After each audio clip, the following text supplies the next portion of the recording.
So let's practice now. Let's find R using Excel for this sample data. So when finding the linear correlation coefficient R, one thing we should do is identify how many pairs of sample data we're working with.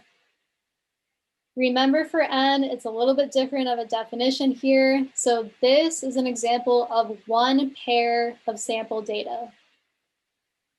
So as we're figuring out what's N, well, here's one pair, here's a second, third, fourth, and fifth pair. So our value for N here is 5. This is really important because N is used in how we calculate R in those formulas. So again, one pair, second pair, third pair, fourth, and fifth, N is equal to 5. Now, we need N in using formula 10.1 and 10.2. We don't exactly need N when we're finding R using only Excel. So here for the solution, we're going to introduce yet another new exciting Excel function in our repertoire. This function is the correlation function, or capital C-O-R-R-E-L. This correlation function calculates the value of R as shown here. So let me show you how to set this up in Excel. Here's my chocolate data, here's my Nobel data. To solve for R the quickest and easiest way, I type in =, C-O-R-R-E-L. This will populate an open parenthesis. Then you can see I select my array 1, which is all of my X values, comma, then my array 2, which here can be all of my Y values. Be sure to drag and select every single one of your sample values for your first array, then comma, then again drag and select for your second array. This is all I need to do to find R using Excel. I click enter and I get this value for R as about 0.795. Remember from the rounding rules, we want to round this to 3 decimal places, so then our final answer here is R is equal to 0.795. So that's a really nice function to use in Excel. You're going to use that a lot in Chapter 10. Next, although we can use that function in Excel, we also need to be comfortable using formula 10-1. We're going to use our same set of data here, but we're going to use that formula we saw earlier, and we'll go through it very detailed. To remind you, here's our formula 10-1, and by going through this in a very detailed manner, we'll talk about how to calculate this portion in parentheses and all these other portions that are in the formula. We'll be very careful to follow the proper order of operations, paying attention to these summation symbols and the location of these parentheses.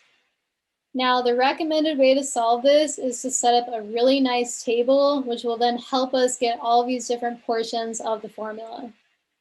One thing we also need to do is figure out what's our X data and what's our Y data. So here we'll use the variable X for the chocolate values and the variable Y for those Nobel values. Again, keep in mind there are 5 pairs of sample data, so N is equal to 5. Let's go through this column by column. So in the first column, let's set up all of our data values for X. Remember here for our variable X, we're going to use all of our chocolate values we are given. Those chocolate values are 5, 6, 4, 4, and 5.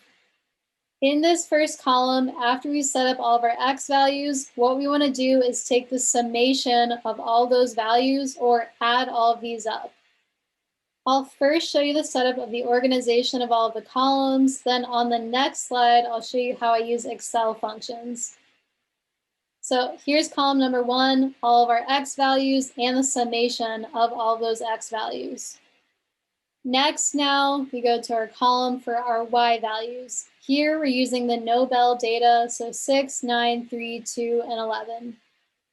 We also need the summation of all of our Y values, so we take the summation here is equal to 31. Remember, the summation means that we add up all of these values. So we set up our X values, we set up our Y values, then next we set up this column of our X squared values. Again, I'll show you on the next slide how I use functions in Excel to get these numbers. In this x squared column, I'm going to square all of my x values. Then again, at the end, I'm going to take the summation of all the x squared values. Next, I do the same for all of my y data. So here's all of my y data squared.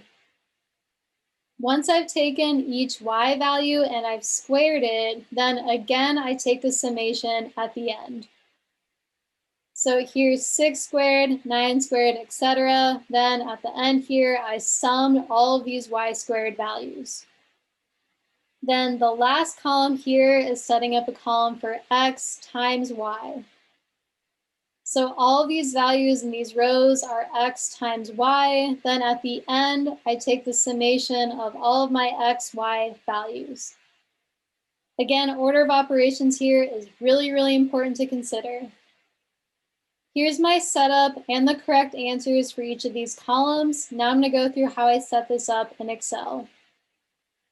I like to make Excel do as much work as it can for me, so I want to remind you about this point. This was mentioned in your Excel assignment, so remember you can double click and drag that green box that's on the lower right corner of cells to transfer equations down a column or across a row. So in addition to using that green box in the lower right corner of cells, we can also have Excel do summations for us. So we use the summation a lot here, right? So I set up all of these columns and then I have my summation on that final row at the bottom. To have Excel sum all these values for me, I type in $SUM, then this will populate in open parentheses. Then I want to select all my data values here that I want to be added up. I did that here for my chocolate values. Now I'm showing you here how I do that summation for my Nobel values. So this holds true anytime you want to do a summation. So $SUM, then we click and drag all the values that we want to be added up.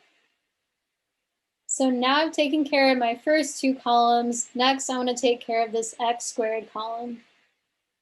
To set up this column, I'm going to type in $, then I select this first cell that has my first x data point in it, then I do an up caret, then a 2.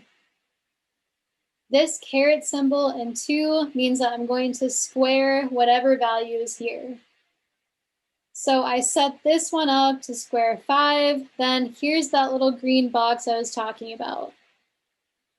Once I set up this first one and then I click and drag that green box down, it will copy over the pattern to then square 6, then square 4, 4, and 5. So if you set this up on this first row here, then click and drag that green box, it will transfer down that function to the remainder of those rows. Then what I did next is I squared all my values here to get a summation of all my x squared values of 118. So that was my x squared column. Next I have my xy column, so that's x times y. To set this up, I type in $, then I click on my box that has my first x value, asterisk for a multiply, then I highlight this next box with my y value. As I type this in here, it's going to multiply this x value times this y value. Again, to transfer this function all the way down to the rest of my rows, I can click and drag on this little green box here down to this cell here. When I do that, it will take this x value times this y value for this cell. Then we go down one more. It takes this x value times this y value to give you this product here. So again, I copy that down all the way to this cell here, which now contains 55 because it's 5 times 11. For this XY column, I also want the summation, so I can type in $SUM to take the sum of all of these values here for the product of x times y. Now, I showed you here how I took all of my x values and I squared them. I'll also show you explicitly how I take all of my y values and I square those. You'll see it looks very similar to how I set this one up. So I highlight my y value, I do that caret up, and then a 2 to square that value here. Then I've clicked this green box to transfer that function down, and then again I take the summation of all of those y squared values. Now that I have all of that calculated, I'm ready to use formula 10-1. So one way we can do this is we can look at this formula, then use what we did in Excel to then plug in the right values for each of these portions of the formula. For example, the summation of all of my x, y values.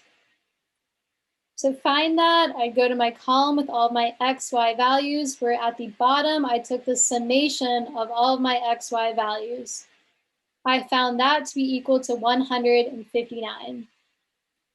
So to find the right number to plug in here, we just located that to be 159. I can do the same thing for each of these values here. For instance, here is the summation of all of my x values and then squared. Well, to figure out what to plug in here, I need to go to my summation of all of my x values, then I know I need to square that value. Where do I find that on my setup? Well, here's my column of x values. My summation of all my x values is 24.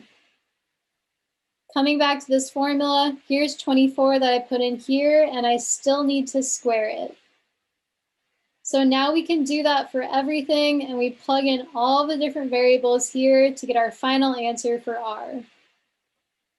Again, so important to keep it straight with what's the order of operations, what's being squared, what has a square root symbol around it. When we do this very carefully, either in Excel or with a calculator, we should get an R squared value again of 0.795.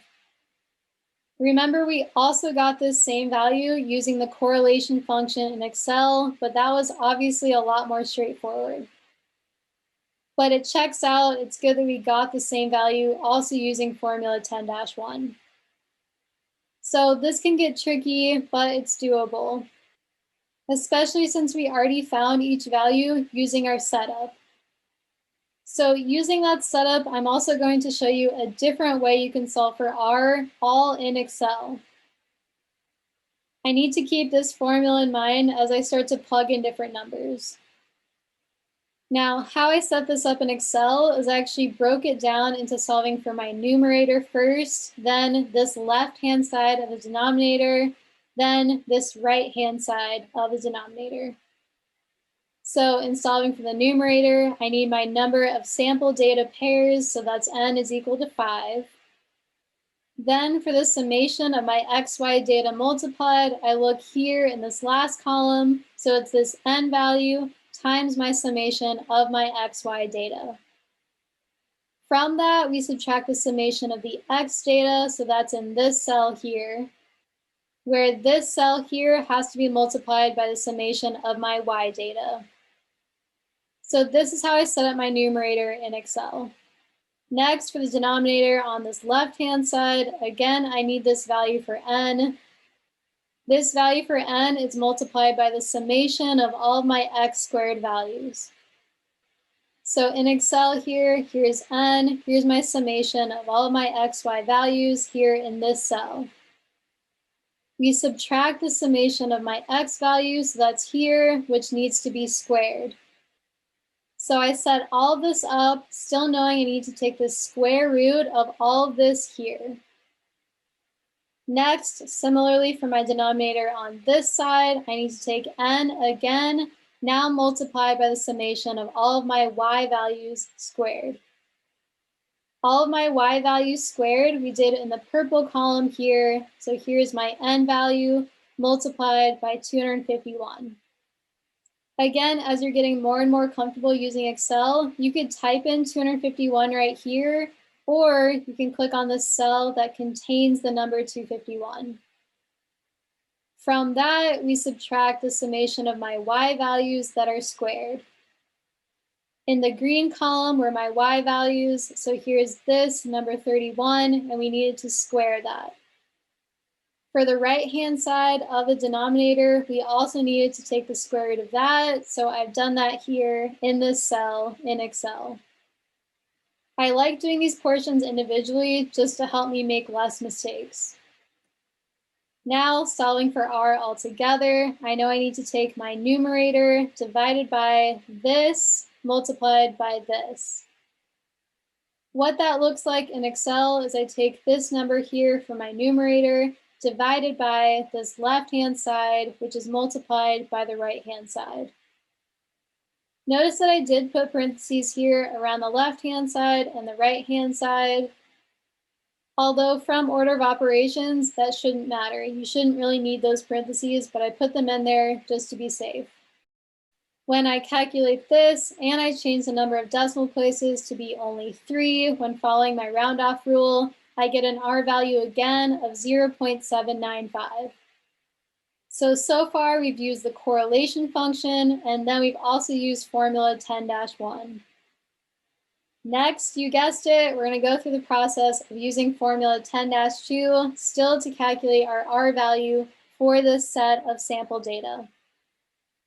To remind you what formula 10-2 is, it looks like this. Again, we have this summation symbol, but now we're working with z-scores for all of our x data and z-scores for all of our y data.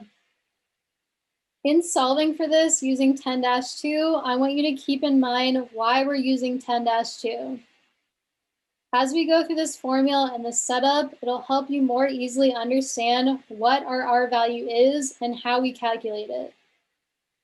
You'll see this particularly when we start to calculate the z-scores for all of our x data and all of our y data and the formula we use to do so. We're going to use the same variables here where our chocolate values are our x values and our Nobel values are our y values. According to formula 10-2, for each x value, we need a corresponding z-score. Also, for each y value, we're going to need a corresponding z-score. So here, each individual sample value is replaced by its corresponding z-score. Now, we saw in Chapter 8 particularly the importance of using unrounded numbers. Remember, using unrounded numbers will help us get a more accurate answer in the end. So again, in Chapter 10, we're going to use as many unrounded numbers as we can. So for formula 10-2, some calculations we're going to need are our sample mean, or x bar, and our sample standard deviation, or lowercase s.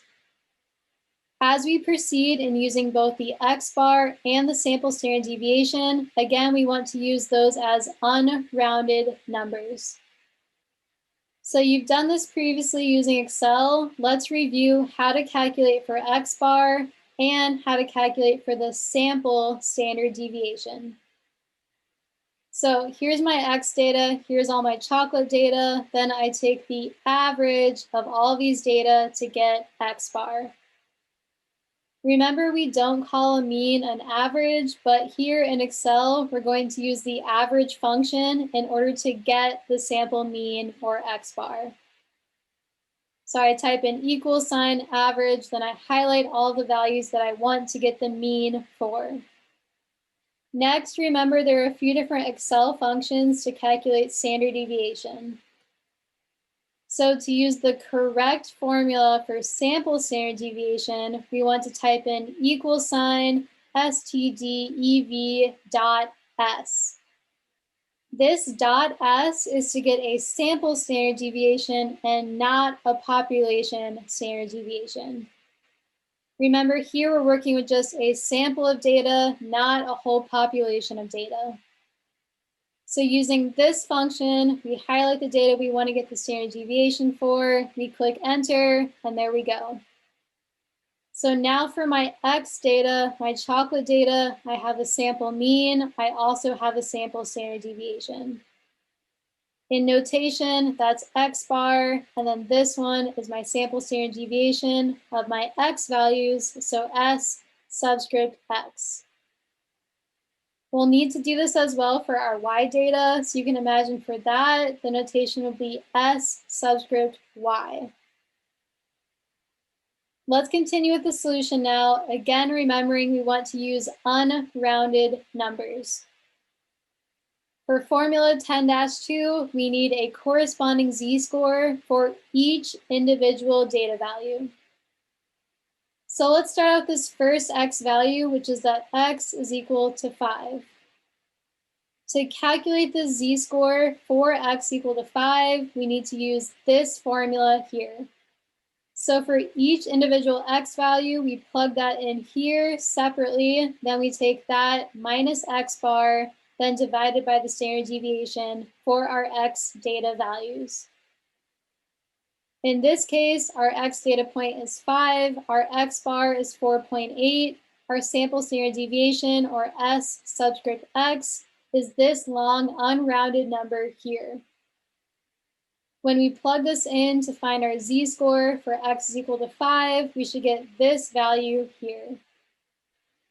Now we can do this in a calculator separately than Excel, or we can do this in Excel.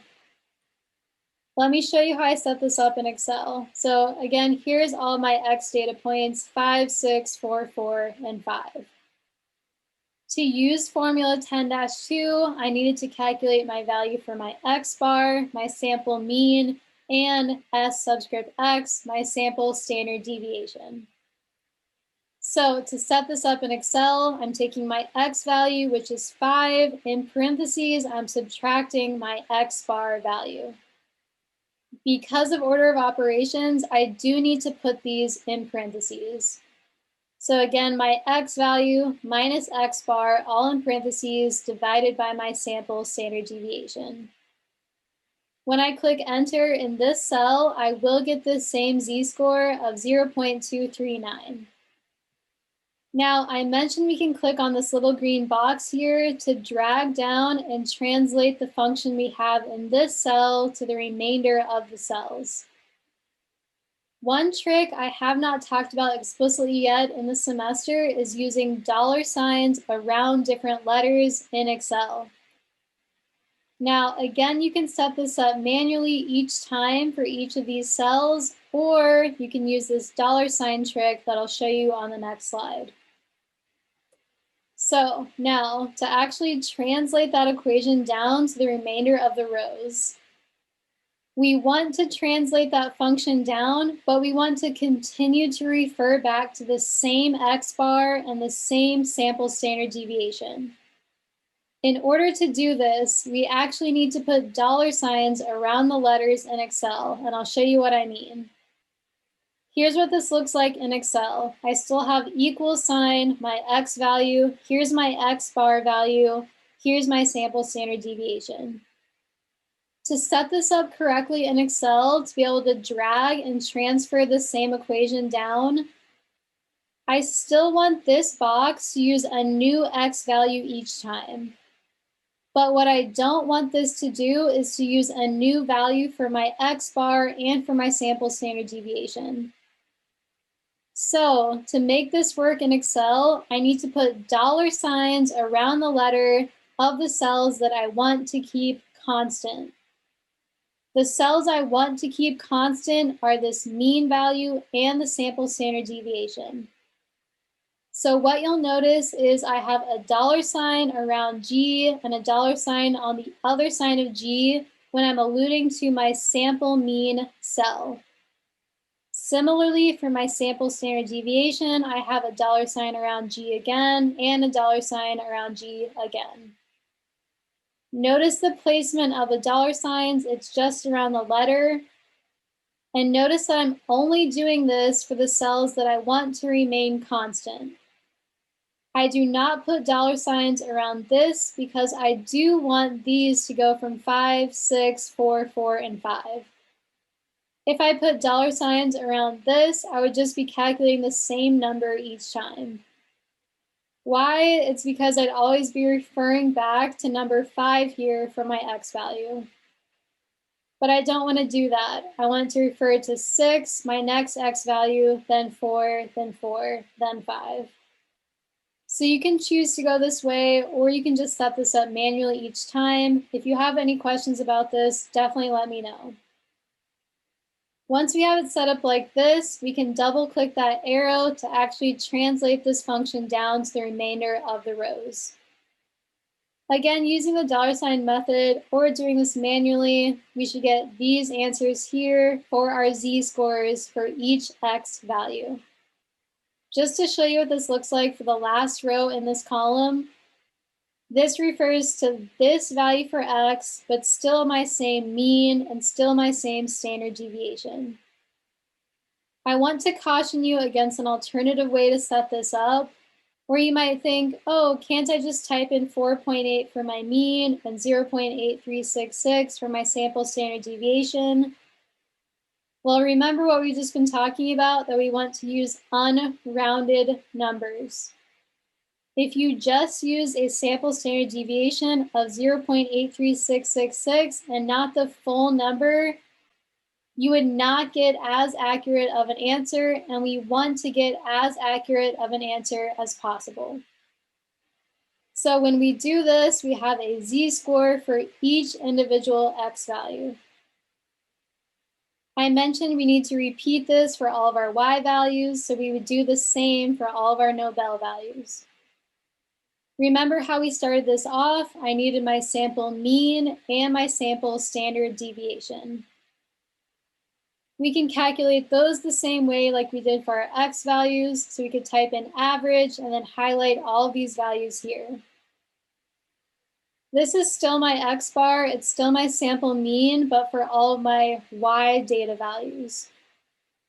Then for the sample standard deviation, I'd use that equal sign stdev.s for a sample standard deviation calculation. To be a little bit less confusing, I can call this S subscript y because it's a standard deviation for my y data now. Then I can find the z-score for each of my individual y values. I'll show you again how I set this up in Excel. Again, here's that green box I can click on and drag down to translate any function that's here to the remainder of the cells. My z-score calculation is the same, but now we're applying all the data points for my y data. For example, here's this y data point minus the sample mean for my y data. This is all in parentheses again. This is divided by my sample standard deviation for all of my y data values. Again, I denoted that as S subscript y. Where, as a reminder, for my x values, I denoted that as S subscript x. So hopefully you're doing this along with me in Excel, and you got all of these answers for your z-scores for each y data point. And we still need to put this all together, so here's our formula again, to ultimately calculate our value for R. To do that, we can see we'll take the summation of all the z-scores for my x data points multiplied by the z-scores for my y data points. I do the product first, I do the multiplication first, then I take the summation. Then this n-1 should look familiar to our discussion on degrees of freedom. So let's put this all together and let's find the products of our z-scores for our x values and the z-scores for the corresponding y values.